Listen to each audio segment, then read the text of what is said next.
फिर से आप लोगों का न्यू लेक्चर में न्यू वीडियो में पप्पू फिजिक्स की तरफ से नमस्कार, सत श्री अकाल, आदाब, वालेकुम सलाम, राम राम, साहेब बंदगी और जय हिंद। आगे जो आज हम लोग बात करने वाले हैं वो क्रॉस प्रोडक्ट का पार्ट है। आज हम लोग पिछले लेक्चर में क्रॉस प्रोडक्ट पढ़े थे, लेकिन जो आज हम लोग पढ़ने वाले हैं वो पूरा का पूरा क्रॉस प्रोडक्ट से रिलेटेड है। कोई दिक्कत? तो हम सब देखेंगे इस क्रॉस प्रोडक्ट में आज के लेक्चर में क्या पढ़ेंगे, जिसको ओवरव्यू देखेंगे कि वो ओवरव्यू क्या होगा आज जो पढ़ने वाले हैं। तो आज जो हम लोग पढ़ने वाले हैं जो पार्ट है वो पार्ट क्या है। सबसे पहले हम लोग पढ़े थे पिछले लेक्चर में क्रॉस प्रोडक्ट, और इस क्रॉस प्रोडक्ट में आज का जो मेन जो टॉपिक होगा वो टॉपिक पढ़ना है, दो ही टॉपिक पढ़ना है। इसका जो पहला टॉपिक है वो पढ़ना है प्रॉपर्टीज पढ़ना है, और जो दूसरा टॉपिक पढ़ना है इसी का वो इसका एप्लीकेशन पढ़ना है। तो आज ये इसका आखिरी होगा, हालांकि आखिरी होता ही नहीं है क्योंकि कहाँ से नहीं से हाँ थ्योरी बेस्ड आज आखिरी हो जाएगा। लेकिन क्या है, क्रॉस प्रोडक्ट की बात करें तो इसमें आज क्या पढ़ेंगे, प्रॉपर्टीज पढ़ेंगे और एप्लीकेशन पढ़ेंगे, या इसका क्या पढ़ेंगे हम लोग, यूज पढ़ेंगे कि क्रॉस प्रोडक्ट का कहाँ कहाँ यूज करते हैं।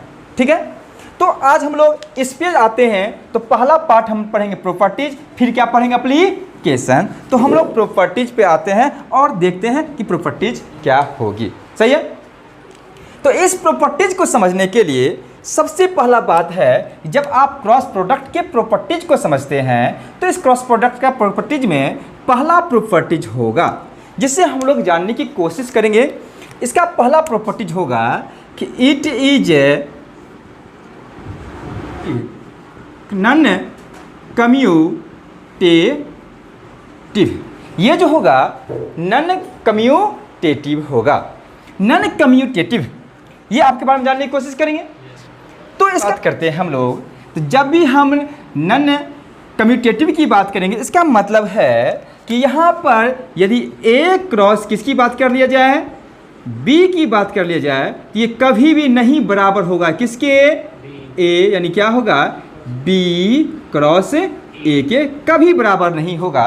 यदि ये बराबर होता ये कम्यूटेटिव लॉ को फॉलो करता, बराबर नहीं है ये कम्यूटेटिव लॉ को फॉलो नहीं कर रहा, इसलिए ये क्या है, नॉन कम्यूटेटिव। क्यों हम बताए थे, क्योंकि यदि आप दो वेक्टर लिए थे तो ए क्रॉस बी किए थे तो ए क्रॉस बी बराबर हुआ था ए बी साइन थीटा, और एन क्या हुआ था, और दूसरा जब लिए थे बी क्रॉस ए किए थे तो ये हुआ था मेरा minus A B sine theta N cap. ये जो इसका डायरेक्शन था वो जस्ट क्या हो रहा, अपोजिट, यानी ए क्रॉस बी और बी क्रॉस बी ए का दोनों का मैग्नीट्यूड सेम हो रहा, बट डायरेक्शन अपोजिट हो जाने की वजह से ये दोनों बराबर नहीं होगा। इसलिए ये क्या है, नॉन कम्यूटेटिव लॉ है। कम्यूटेटिव बताए थे इससे पहले, law of addition of vector में, यानी क्या है कि ऑर्डर क्या हो, चेंज हो जाए, है ना, और तो उसमें कोई फर्क ना पड़े तो उसका मतलब है क्या कि वो क्या होगा, कम्यूटेटिव होगा। ठीक है, अब बराबर नहीं हो तो वो क्या होगा, नॉन कम्यूटेटिव होगा। यहाँ तक कोई दिक्कत? अगला पार्ट हम लोग बात करेंगे जो इसका दूसरा नियम है, जो दूसरा इसके प्रॉपर्टीज होगा। दूसरा प्रॉपर्टीज क्या होगा, इट इज डिस्ट्रीब्यूटिव।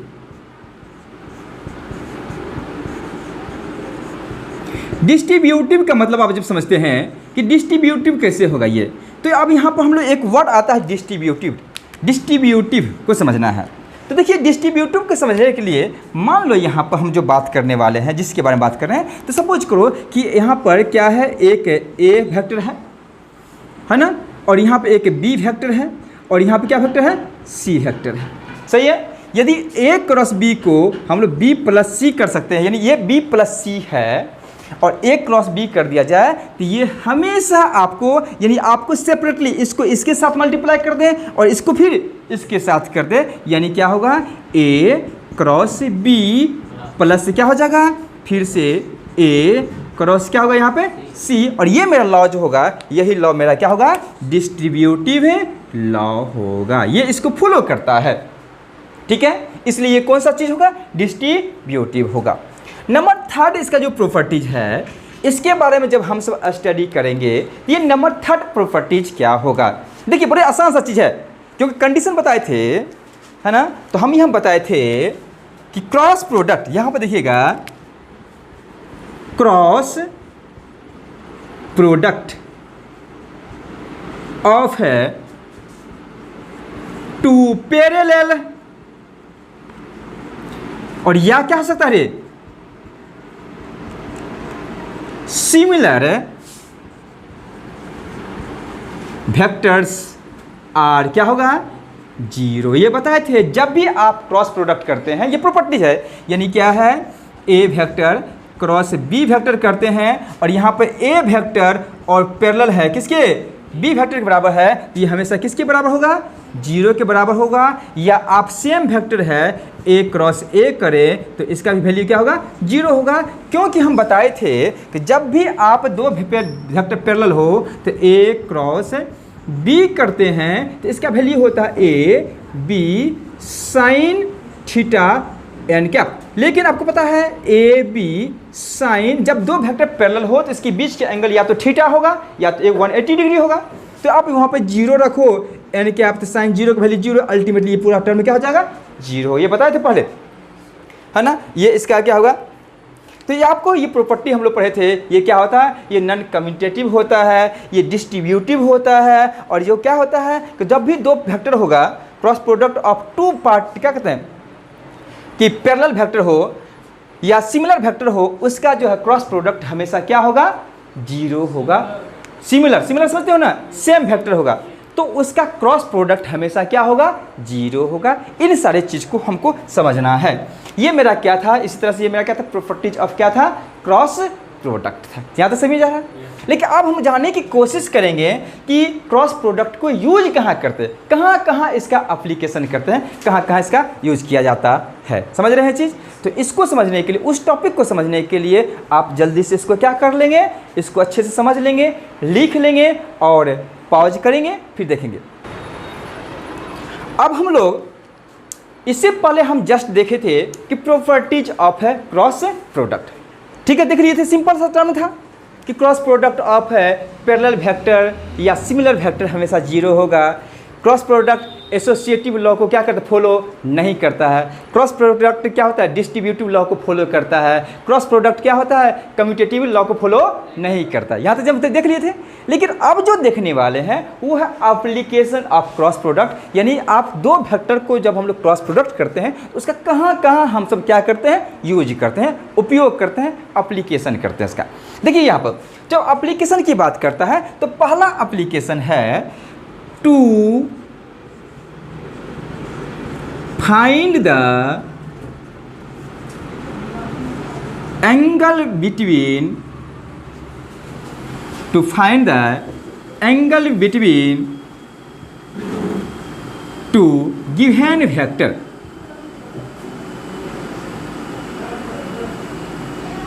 यानी क्या है, पहला इसका एप्लीकेशन है to find the angle between two given vectors. यदि दो गिवन वेक्टर्स दिया हुआ है तो उसके बीच का एंगल को क्या करना है, फाइंड करना। कैसे फाइंड करना है, एक एग्जांपल देख समझते जाएंगे, ठीक है।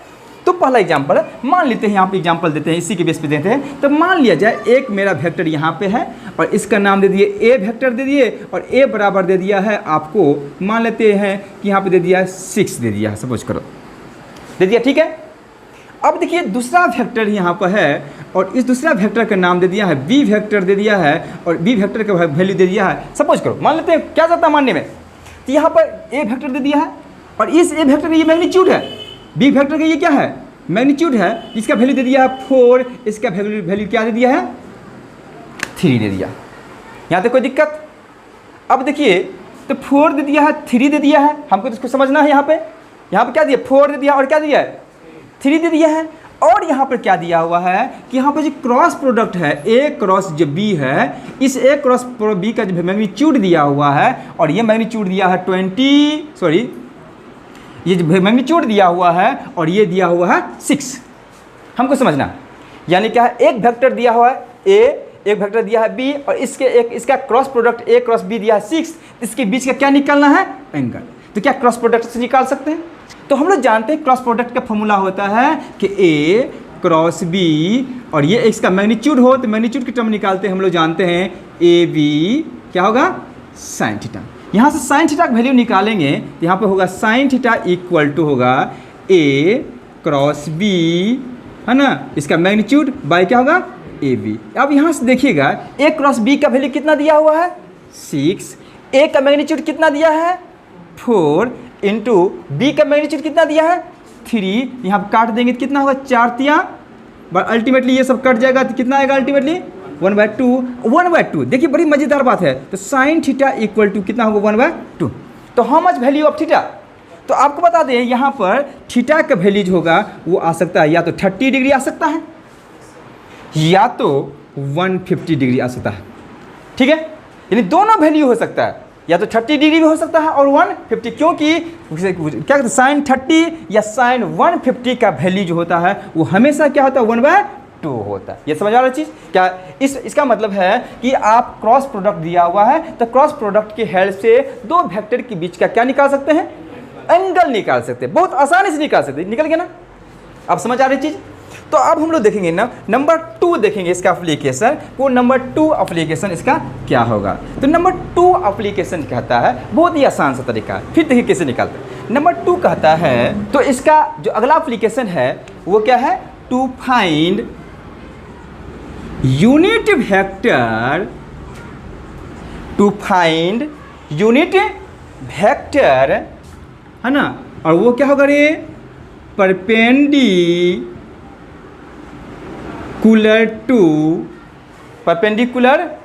To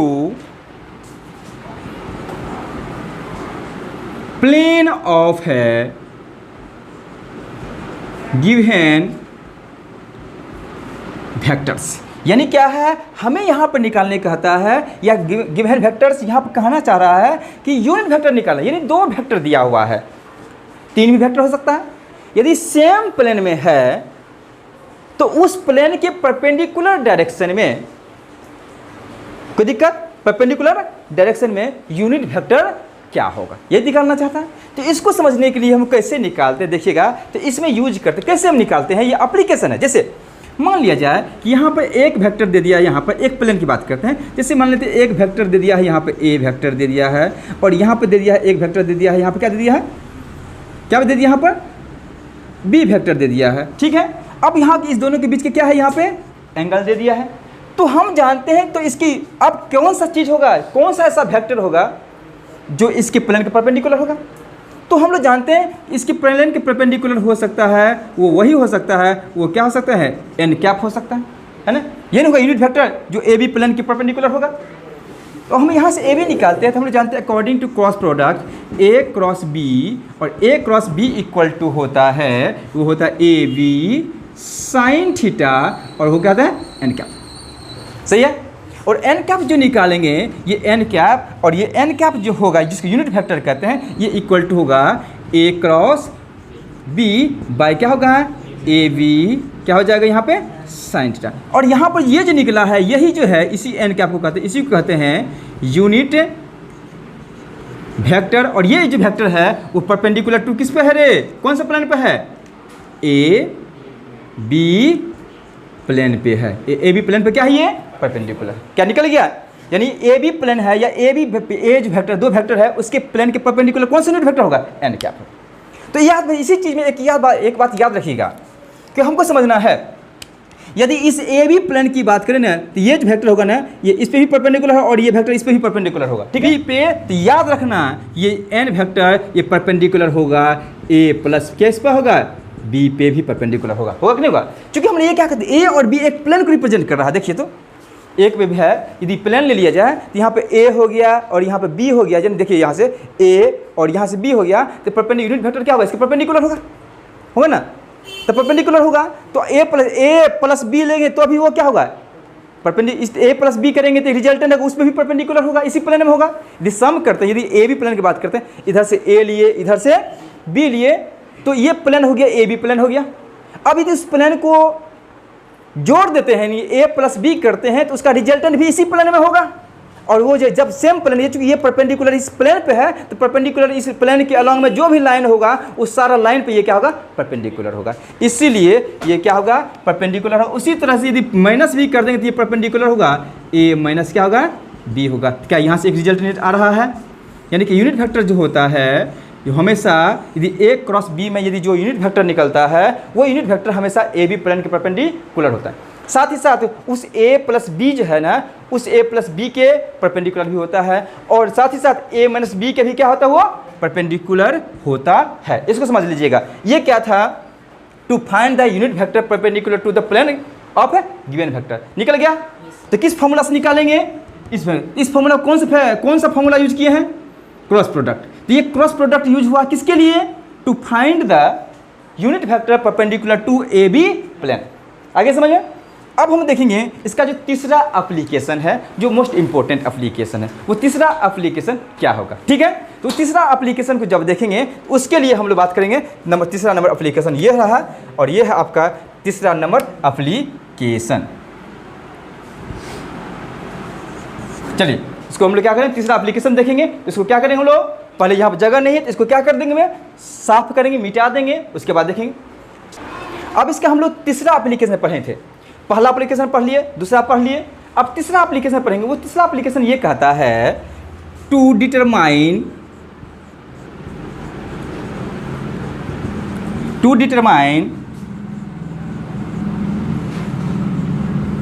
whether two vectors are parallel. अब हमको इसको समझना है कि यहाँ पर ये निकालना है कि किस कंडीशन में दो वेक्टर पैरेलल होगा। यहाँ पे किसका यूज करना है, cross product of two vector की बात करते हैं। देखिए इसको समझने के लिए हमको यहाँ पर बात करते हैं। जैसे मान लिया जाए ए वेक्टर ए है और ए वेक्टर क्या है, बी है, दो वेक्टर है। अब ये दोनों वेक्टर किस कंडीशन में पैरेलल होगा, ये निकालना है। तो हम बताए थे किस कंडीशन पैरेलल हो सकता है, तो जब वो कंडीशन है कि ए क्रॉस क्या निकालेंगे, बी निकालेंगे। ए क्रॉस क्या निकालेंगे, बी निकालेंगे। तो जब भी हम ए क्रॉस बी करते हैं तो दो वेक्टर का क्रॉस प्रोडक्ट यदि पैरेलल हो, यानी क्रॉस प्रोडक्ट क्या हो, जीरो हो। बता दें कि जब भी दो वेक्टर का क्रॉस प्रोडक्ट जीरो हो तो उस कंडीशन में वो दोनों वेक्टर हमेशा क्या हो सकता है, पैरेलल होगा। बताए थे, इससे पहले भी बताए थे हम लोग कि जब भी दो वेक्टर पैरेलल हो तो उस कंडीशन में ए क्रॉस बी वैल्यू क्या होगा, जीरो। जस्ट उल्टा कर दो तो हम समझेंगे जब ए क्रॉस बी क्या हो, ए क्रॉस बी जीरो हो, यानी दो वेक्टर का क्रॉस प्रोडक्ट जीरो हो, तो निश्चित रूप से वो दोनों वेक्टर क्या होगा, पैरेलल होगा। यहाँ पे इसका मतलब है कि ये दोनों वेक्टर क्या होगा, ए पैरेलल क्या होगा, बी होगा। सही है, समझ गए। अब हम लोग लिखेंगे एप्लीकेशन नंबर 4 और वो देखेंगे वो एप्लीकेशन नंबर 4 क्या है। अब इसका हम ये जो क्रॉस प्रोडक्ट है, इस क्रॉस प्रोडक्ट का हम लोग चौथा एप्लीकेशन देखें। पहला एप्लीकेशन देख लिए, दूसरा देखें, तीसरा देखें, अब कौन सा देखेंगे, चौथा देखें। चौथा एप्लीकेशन कहता है कि क्या कह रहा होता है, to find the area of parallelogram या ट्रायंगल। ठीक है, तो हमको यहाँ पर देखना है कि यहाँ पे एक कहता है to find the area of parallelogram और ट्रायंगल। ट्रायंगल से मतलब सिंबल दिया है ट्रायंगल, तो इस ट्रायंगल को हम लोग, तो ट्रायंगल या पैरेललोग्राम का हम लोग एरिया कैसे निकालेंगे, किसकी हेल्प से, क्रॉस प्रोडक्ट की हेल्प से। और ये जो है ना, ये क्रॉस प्रोडक्ट की हेल्प से, यही जो चीज़ है to find the area of parallelogram, यही इसका ज्योमेट्रिकल मीनिंग भी है। किसका, क्रॉस प्रोडक्ट का। यानी क्रॉस प्रोडक्ट से हम लोग ज्योमेट्रिकल मीनिंग निकालेंगे। इसका ज्योमेट्रिकल यही मीनिंग है कि जब भी दो वेक्टर का क्रॉस प्रोडक्ट करेंगे तो वो क्रॉस प्रोडक्ट हमेशा उससे जो उस दोनों वेक्टर से जो पैरेललोग्राम बनेगा उसके एरिया को रिप्रेजेंट करेगा। This is the geometrical meaning of cross product. सही है। तो अब देखिए कैसे निकालते हैं हम लोग क्रॉस प्रोडक्ट से, हम लोग एरिया निकालते हैं। सपोज करिए, मान लेते हैं, एक बात करते हैं। देखिए भाई, हम मानते हैं इसको समझने के लिए कि यहाँ पर एक क्या है, दो वेक्टर लिए। एक वेक्टर मेरा ए है, देखिए किसे, इस वेक्टर का नाम क्या दे दिए हम लोग, ए वेक्टर दे दिए। सही है। और एक वेक्टर हम यहाँ पर ले लिए, क्या नाम दे दिए इसको, बी वेक्टर दे दिए। यहाँ से कोई दिक्कत, ए वेक्टर समझ गए, बी वेक्टर समझ गए। हम क्या करते हैं, यदि ट्रायंगल बनाना है तो क्या हम इसको ऐसे मिला सकते हैं, कोई फर्क पड़ेगा? कोई नहीं फर्क पड़ेगा, ट्रायंगल बन गया। सही है, समझ आ रहा है चीज़ बिल्कुल। तो हम यहाँ पर बात करेंगे, तो यदि हम यहाँ से परपेंडिकुलर डाल दो, इस पर परपेंडिकुलर डाल दो, तो इसको मान लिए ओ ए बी कर दिया जाए, परपेंडिकुलर डाल दिए, तो जो परपेंडिकुलर डाल दिए इसको क्या मानेंगे हम लोग? डी मान लिए। और ये मेरा कौन सा वेक्टर है, इसको ऐसे मानो, इसको मान लिए पी, इसको क्या मान लिए क्यू, है ना, और इसको क्या मान लिए ये जो है ना, और ये यहाँ पे क्या मान दिए हैं, यहाँ पे जो परपेंडिकुलर डाले हैं, और इस परपेंडिकुलर को हम लोग क्या मान दिए हैं, यहाँ पे डी कर दिए। कोई दिक्कत? तो यहाँ पर निश्चित रूप से ये जो आपको ओपी है, यहाँ पे देख लीजिएगा ओपी, और ओपी इक्वल टू हम लोग कौन से है, यदि ओपी है, ओपी का कौन सा वेक्टर माने हम लोग यहाँ पे, इसको ए वेक्टर माने ओपी को। ठीक है, ओपी बराबर कौन सा वेक्टर है, ए वेक्टर है। समझ में आ रहा है चीज़? देखिएगा ओ क्यू है, तो यहाँ पे देखिएगा इस ओ क्यू को कौन सा वेक्टर माने हम लोग, बी वेक्टर माने हैं। सही है, कोई दिक्कत? लेकिन हम यहाँ पर क्या करते हैं, इसे परपेंडिकुलर दे दिए, तो दोनों वेक्टर के बीच के एंगल कुछ ना कुछ होगा ना। तो ये जो परपेंडिकुलर होता है ये हमेशा हाइट को रिप्रेजेंट करता है। किसको रिप्रेजेंट करता है? हाइट को। तो यहाँ से देखिए क्यू डी, तो यहाँ पे देखिए यहाँ से क्या निकालेंगे, क्यू डी निकालेंगे, तो क्यू डी बराबर होता है एच, एच मैंने होता है हाइट। सही है, जब हाइट निकालेंगे तो हाइट बराबर होगा, आपको बता दें यहाँ से हाइट निकालेंगे तो ये क्या देगा, यहाँ पे देखो, इसको हम रिजॉल्व करेंगे, इसको परपेंडिकुलर कंपोनेंट में। यदि इसको कंपोनेंट नहीं समझ में आ रहा तो चलिए इसको ऐसे करते, सिंपल सा चीज़। ये क्या होगा, क्यू डी, और क्यू डी बराबर क्या होता है एच, ये मान लेते हैं। तो हम यहाँ पे लिखते हैं ट्रायंगल है, एक राइट एंगल ट्रायंगल है क्यू ओ डी, एक राइट एंगल ट्रायंगल है क्यू ओ, यानी क्यू ओ डी, एक राइट एंगल ट्रायंगल है। इस क्यू ओ डी राइट एंगल ट्रायंगल में हम यहाँ से साइन थीटा का वैल्यू निकालते हैं। तो साइन थीटा इक्वल टू होता है परपेंडिकुलर बाय हाइपोटेनियस। इसके लिए देखिए ये परपेंडिकुलर है, ये क्या है, ये परपेंडिकुलर लाइन है, तो क्यू डी क्या होगा, परपेंडिकुलर होगा। बोलो क्यू डी क्या है, यहाँ पे क्यू डी परपेंडिकुलर होगा, और हाइपोटेनियस क्या है, ओ क्यू होगा कि नहीं, ओ क्यू हो जाएगा। तो यहाँ से देखिए एक टर्म देखिए, यहाँ पर आ रहा एक चीज देखिएगा यहाँ पे, तो यहाँ से क्यू डी निकालेंगे तो क्यू डी की वैल्यू क्या है यहाँ पे एच, और H equal to O Q, O Q की वैल्यू क्या है यहाँ पे ओ क्यू की वैल्यू क्या होगा बी, यदि मैग्नीट्यूड ले लिया जाए तो वो क्या होगा बी, तो ओ क्यू का वैल्यू होगा यहाँ पे बी, और बी यहाँ पे क्या हो जाएगा रे साइन थीटा। यहाँ तो कोई एच निकल गया। तो चलिए हम लोग निकालते हैं एरिया ऑफ ट्रायंगल निकालते। तो देखिए हम लोग जानते हैं एरिया ऑफ है triangle O Q P, O Q P जानते हैं। एरिया ऑफ ट्रायंगल क्या निकालेंगे, एरिया ऑफ ट्रायंगल निकालेंगे क्या होगा ओ क्यू पी। तो जब हम लोग एरिया ऑफ ट्रायंगल निकालेंगे यानी क्या होगा, एरिया ऑफ है ट्रायंगल निकालेंगे तो हो जाएगा ट्रायंगल कौन सा ओ क्यू पी या ओ पी क्यू, जो भी निकाले तो निकालेंगे तो क्या हो जाता है। तो जब भी किसी भी ट्रायंगल का एरिया निकालते हैं ना तो दो चीज़ चाहिए हमको, या तो बेस और हाइट चाहिए। इसका बेस क्या है यहाँ पे, तो हम जानते हैं 1/2 बेस इंटू क्या होता है हाइट। यहाँ तक समझ आ रहा चीज़, यानी किसी भी ट्रायंगल का आपको एरिया निकालना है तो वो होता है बेस इंटू हाइट। तो यहाँ पर देखिएगा इक्वल टू हाफ, है ना, सही मेरा क्या रहा हाफ। तो आप एक बेस यहाँ पे क्या होगा ओपी, बहुत बढ़िया समझ आ रहा चीज़। और हाइट यहाँ पे क्या होगा, क्या देंगे क्यू डी, सही है, यहाँ पे क्या देंगे हम लोग क्यू डी। चलिए एक बात करते हैं, 1/2 ओपी, ओपी को हम लोग क्या कहते हैं, ओपी को हम लोग क्या मानेंगे यहाँ से ए वेक्टर, तो इसको मानेंगे a into q d, q d के स्थान पे क्या देंगे हम लोग, क्यू डी यहाँ पे जस्ट निकाले थे क्यू डी, क्यू डी मतलब एच, क्यू डी मतलब क्या होता है एच, यहाँ पे क्यू डी बताए थे। और ये किसके बराबर होता है रे क्यू डी, क्यू डी मतलब क्या था यहाँ पे ये क्यू डी, क्यू डी किसके बराबर है एच, एच किसके बराबर है बी साइन थीटा। तो अब यहाँ पे लिख सकते हैं 1/2 और ए भी साइन थीटा है तो इसको लिख सकते हैं ए क्रॉस बी, इसका मोड निकल गया। तो आपको एरिया ऑफ ट्रायंगल निकालना है तो ए क्रॉस बी निकाल दीजिए, उसका हाफ कर दीजिए, वो एरिया ऑफ ट्रायंगल निकल जाएगा। निकल गया कि नहीं निकला। तो इस तरह से कभी भी आपको एरिया ऑफ ट्रायंगल निकालना है तो जिन दो साइड से देखिए एक साइड ए है एक साइड बी है, इस दोनों का क्रॉस प्रोडक्ट कर दीजिए, उसका हाफ कर दीजिए, मैग्नीट्यूड निकाल दीजिए, वही इसका क्या हो जाएगा एरिया ऑफ ट्रायंगल हो जाएगा। कोई दिक्कत। लेकिन यहाँ पे तो ट्रायंगल का तो निकल गया, अब हमको किसका निकालना है पैरेललोग्राम लॉ का, पैरेललोग्राम का निकालना है। कैसे निकालेंगे, देखिए बड़ा आसान से काम है। अब देखिए हम यहाँ पर निकालते हैं तो मान लो यहाँ इसी चीज़ को कैसे निकालते हैं।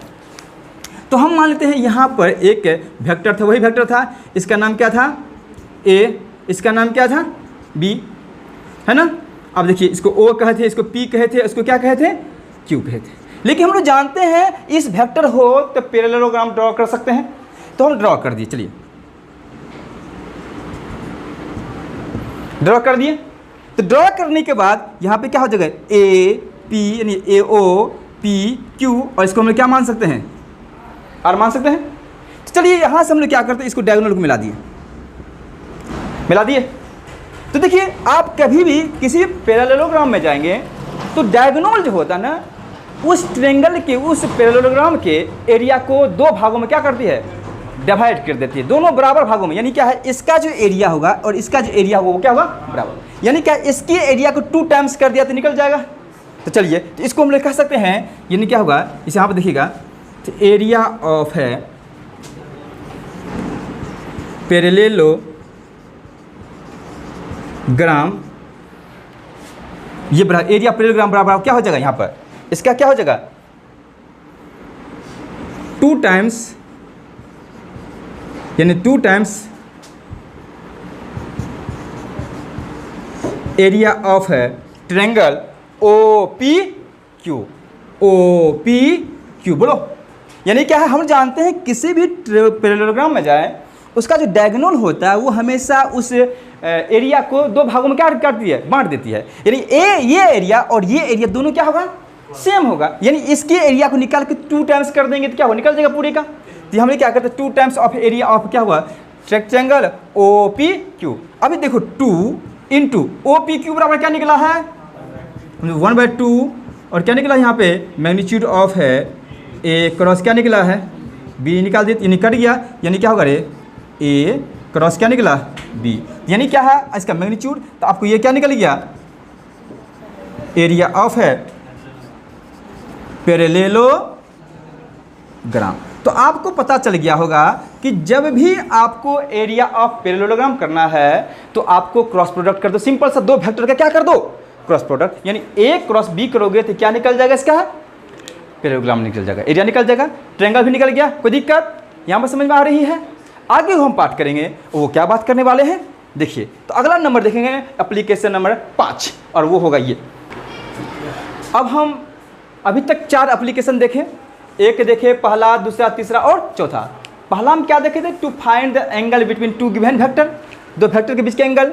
दूसरा में क्या देखे थे, to find the unit vector perpendicular to the given vector, उसके परपेंडिकुलर में क्या होगा। तीसरा देखे थे to determine the whether 2 vectors are perpendicular to each other, किस कंडीशन में 2 वेक्टर परपेंडिकुलर होगा। और तीसरा था to find the area of parallelogram या ट्रायंगल देखे थे। लेकिन इसका जो 5वां है, इसका एप्लीकेशन 5वां एप्लीकेशन जो होगा वो क्या है, टू फाइंड द टॉर्क। क्या निकालना हमको टॉर्क। तो टॉर्क निकालना है, ये टॉर्क को समझना है क्या होता है टॉर्क। ये 11th का चैप्टर है।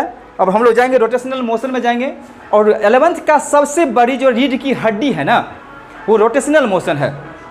बड़ी आसान नहीं है, जब पढ़ेंगे तो उतनी ही ज़्यादा आसान हो जाएगी। पॉज कर दिए। तो अब हम लोग एप्लीकेशन नंबर 5 पे जाएंगे कि क्रॉस प्रोडक्ट का एप्लीकेशन हम लोग कैसे करते हैं। ठीक है, जब एप्लीकेशन क्रॉस प्रोडक्ट का हम लोग पढ़ेंगे तो वो क्या पढ़ेंगे, तो उसमें 5वां है और आखिरी है टू फाइंड द टॉर्क। एक यहाँ पर टर्म आ रहा है टॉर्क, इस टॉर्क को पहले समझना है हमको। ठीक है, ये टॉर्क है क्या, क्योंकि ये टॉर्क रोटेशनल मोशन में हम लोग पढ़ेंगे। किस में पढ़ेंगे, रोटेशनल मोशन में 11th में पढ़ेंगे, और 11th में सबसे रीढ़ की हड्डी का काम करता है ये रोटेशनल मोशन। समझ गए, और आसान नहीं है, बच्चों को सबसे ज़्यादा ये कॉम्प्लेक्स ही लगता है। ठीक है, लेकिन पर हम लोग पढ़ेंगे ना इसको थोड़ा सा उतना ही आसान बना देंगे। ठीक है, जितनी भारी होती है याद रखना, जो चीज़ जितनी भारी होती है वो चीज़ उतना ही आसान भी होता है, याद रखिएगा। क्योंकि जो भारी चीज़ है आसान इसलिए लगता है क्योंकि जब वो आ जाता है ना तो वो कभी भुलाया नहीं जाता है। तो हम भुलाएंगे नहीं, क्योंकि हम लोगों को क्या आ जाएगा, आ जाएगा। तो चलिए पहले टॉर्क को समझेंगे, ये टॉर्क क्या होता है। टॉर्क को समझने से पहले हमको ये समझना होगा कि टॉर्क क्या है। तो मान लो कि हम यहाँ पर कि मान लेते हैं कि यहाँ पर एक क्या है, एक कोऑर्डिनेट ले लिए, क्या ले लिए, कोऑर्डिनेट ले लिए, एक्स कोऑर्डिनेट ले लिए, वाई के लिए और ले लिए यहाँ पर 0 है, ठीक है मानते हैं, या कुछ भी लेते हैं, जेड में भी हो सकता है। तो यहाँ पर मानते एक पॉइंट है और यहाँ से इस पॉइंट पे है, ये पॉइंट है, ठीक है, और ये पॉइंट है और इस पॉइंट पर मानते यहाँ से यहाँ तक पोजीशन वेक्टर क्या होगा, r, ठीक है। जब ये इस पॉइंट पे यहाँ से पोजीशन वेक्टर r है तो इस पर एक फोर्स अप्लाई कर दिए, इस पर क्या फोर्स कर दिए, अप्लाई कर दिए, और ये फोर्स कितना होगा, F, ठीक है, F हो गया। तो हम लोग जानते हैं फोर्स इनटू परपेंडिकुलर डिस्टेंस, इसी को हम लोग कहते हैं टॉर्क। तो टॉर्क इक्वल टू होता है, टॉर्क जो होता है ये टॉर्क को टॉर्क, और टॉर्क इक्वल टू होता है फोर्स इनटू होता है परपेंडिकुलर डिस्टेंस। तो जब भी परपेंडिकुलर डिस्टेंस होता है तो बेस निकालना हो तो कॉस लगाते हैं, और परपेंडिकुलर देना हो तो साइन लगाते हैं, जानते होंगे आप लोग। तो हम लोग बात करेंगे टॉर्क को, चूंकि टॉर्क एक वेक्टर क्वांटिटी है इसलिए टॉर्क को जनरली टॉ से रिप्रेजेंट करते हैं, equal to distance, perpendicular distance, यहाँ पर उल्टा ले रहे हैं, यानी परपेंडिकुलर डिस्टेंस इनटू क्या होता है, यहाँ पे फोर्स लेंगे, यानी परपेंडिकुलर डिस्टेंस है तो परपेंडिकुलर डिस्टेंस यहाँ पे क्या हो जाएगा, यहाँ से यहाँ तक हो आर वेक्टर, और यहाँ पे कौन सा देंगे, यहाँ क्रॉस से एफ वेक्टर, और यही मेरा क्या होगा, ये टॉर्क होगा। क्योंकि टॉर्क एक वेक्टर क्वांटिटी है, और ये जो वेक्टर क्वांटिटी दो क्वांटिटी का प्रोडक्ट है, कौन कौन सा, एक डिस्प्लेसमेंट वेक्टर का और एक क्या है, फोर्स का। तो चूंकि हम लोग जानते हैं ये भी डिस्प्लेसमेंट वेक्टर भी वेक्टर, ये भी वेक्टर है, और इसका जो हम लोग प्रोडक्ट करेंगे तो वो क्या होगा, वेक्टर होना चाहिए।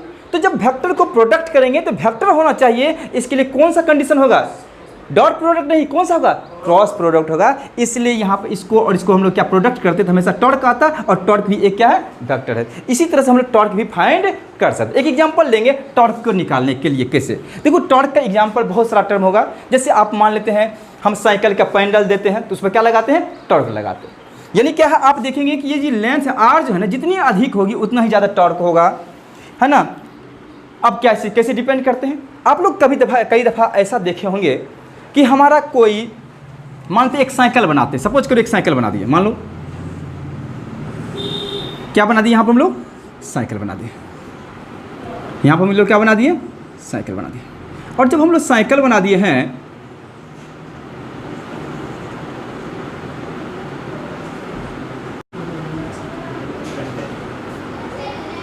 ये साइकिल बना दिए,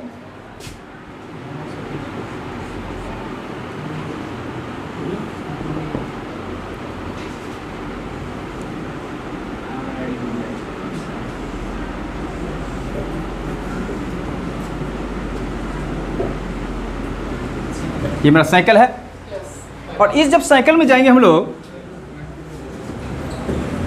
तो यहाँ पर इस साइकिल में देखेंगे एक पैडल यूज होता है यहाँ पे, और ये पैडल जो यूज होगा देखेंगे, आप पैडल को देखेंगे और से तो वो ऐसे पैडल जनरली यूज होता है, और यहाँ पर भी होता है एक, और यहाँ पर भी होता है ऐसे करके, है ना।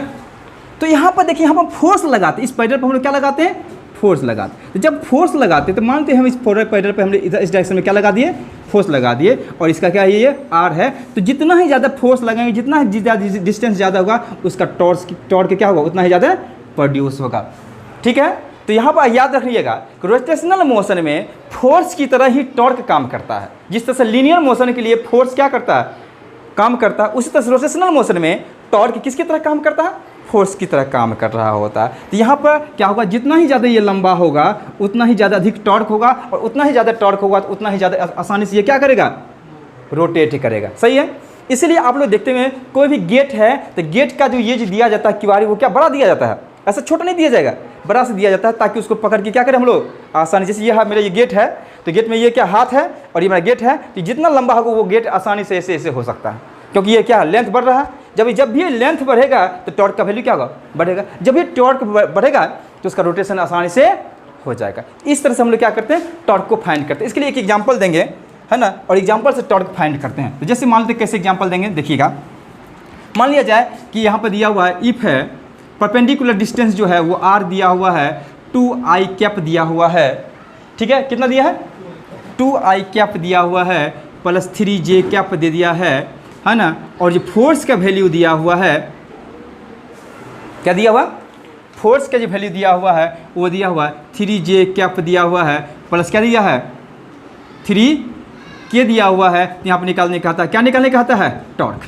क्या निकालने का था, टॉर्क। तो टॉर्क का फॉर्मूला हम जस्ट जाने थे, टॉर्क का फॉर्मूला होता है R क्रॉस क्या होता है, F। तो R क्रॉस F करोगे तो R क्रॉस F करो, निकालेंगे सिंपल सा। तो चलिए सिंपल से कैसे करेंगे, तो देखिए R क्रॉस F कैसे निकालते हैं। देखिए दो फंडा बताते हैं, एक है 2I प्लस क्या होगा 3J, इसको क्रॉस प्रोडक्ट करेंगे किसके साथ, 3J प्लस क्या होगा 3K। चलिए यहाँ पर इसको प्रोडक्ट करेंगे, यहाँ पर K, इसको प्रोडक्ट करेंगे किसके साथ 3J प्लस क्या होगा 3K। लेकिन चलिए अब यहाँ पर देखिए, पहले हम 2I से प्रोडक्ट करेंगे इसके साथ, 3 दूनी 6, I इंटू J बराबर क्या होता K, बताए थे। चलिए फिर से इसको इससे प्रोडक्ट करेंगे, 3 दूनी 6, I into K equal to क्या होगा, I into K, anti clockwise I into K। देखो यहाँ बताए थे, देखो ऐसे में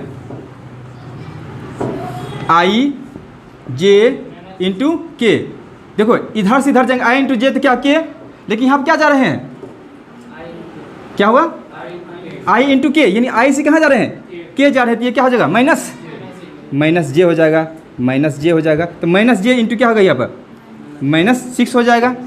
चलिए प्लस, अब क्या इससे मल्टीप्लाई करेंगे, 3 इंटू 3 क्या होगा 9, पर J इंटू J ये सिमिलर फैक्टर है तो क्या होगा 0, एक नहीं लेंगे, इसका वैल्यू क्या हो जाएगा 0। अब देखो 3 इंटू 3 क्या होगा 9, पर J इंटू K तो वो क्या होगा I हो जाएगा। ये निकल सजा दिए तो ऐसा आ जाएगा। ये था आपका टॉर्क। ये जब टॉर्क निकाल दिए हैं तो इसी तरह से आप लोगों को बहुत सारा न्यूमेरिकल होगा, बहुत सारा फंडा होगा, हम देखेंगे। और यहीं पर आपका जो थ्योरेटिकली बात करेंगे वो वेक्टर क्वांटिटी मेरा क्या हो जाता है, वेक्टर एनालिसिस जो होता है वो क्या होता है ख़त्म हो जाती है। जिसमें हम लोग पढ़े थे एप्लीकेशन पढ़े, उसके बाद क्या पढ़े थे एप्लीकेशन पढ़े, उसके बाद हम लोग क्या प्रॉपर्टीज पढ़े, क्रॉस प्रोडक्ट पढ़े, डॉट प्रोडक्ट पढ़े, है ना, वेक्टर का एडिशन पढ़े, वेक्टर का सब्सट्रैक्शन पढ़े, वेक्टर का रिप्रेजेंटेशन पढ़े, सारा चीज़ पढ़े, ठीक है। और ये इस तरह से वेक्टर आपका ख़त्म हो जाता है। और ख़त्म हो जाने के बाद यानी यहाँ पर इस तरह से आप जब जाएंगे तो ये मेरा चैप्टर क्या हो रहा है, दी अंत हो रहा है चैप्टर का। क्या हुआ, चैप्टर का दी अंत हो रहा है, एंड हो रहा है। इसी के साथ ये चैप्टर वेक्टर एनालिसिस को आप लोग घर पे पढ़ते रहिए, वीडियो को देखते रहिए। ना समझ आए तो मैसेज कीजिए, व्हाट्सअप कीजिए।